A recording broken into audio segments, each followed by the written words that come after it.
272 gram MDMA-യുമായി excise ഉദ്യോഗസ്ഥരുടെ പിടിയിലായിരിക്കുകയാണ്. 4 പ്രതികളെയും ഇവർ സഞ്ചരിച്ചിരുന്ന കാറും കസ്റ്റഡിയിലെടുത്തു. എറണാകുളം എക്സൈസ് റേഞ്ച് ഓഫീസ് ഉദ്യോഗസ്ഥരാണ് പ്രതികളെ പിടികൂടിയത്. നിതിൻ സേവ്യർ കൂടുതൽ വിവരങ്ങളുമായി ചേരുകയാണ്. നിതിൻ, 4 യുവാക്കളാണ് പിടിയിലായിരിക്കുന്നത്. ഒന്നും രണ്ടുമല്ല, 272 ഗ്രാം MDMA ആണ് ഇവരിൽ നിന്ന് പിടികൂടിയിരിക്കുന്നത്. എങ്ങനെയായിരുന്നു എക്സൈസിന്റെ ഓപ്പറേഷൻ? എക്സൈസ് എറണാകുളം റേഞ്ച് ഓഫീസിന് ലഭിച്ച രഹസ്യ വിവരത്തിന്റെ അടിസ്ഥാനത്തിലാണ് കഴിഞ്ഞ ദിവസം കലൂരിൽ നിന്നും ഒരു പെൺകുട്ടിയടക്കം 3 പേരെ 49 gram MDMA-യുമായി excise പിടികൂടുന്നത്.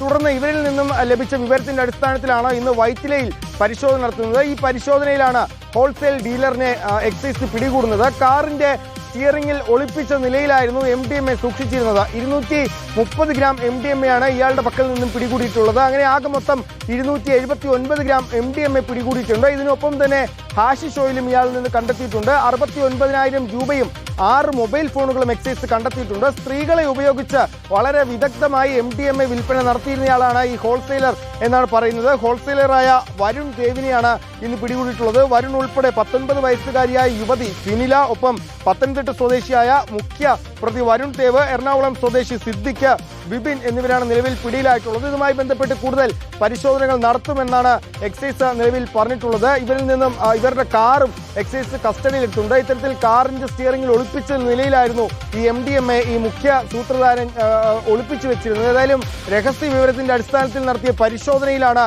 279 gram MDMA excise പിടികൂടുന്നത്. ഓക്കെ, നിതിൻ സേവ്യറാണ് വിശദമായ വിവരങ്ങൾ നൽകിയത്.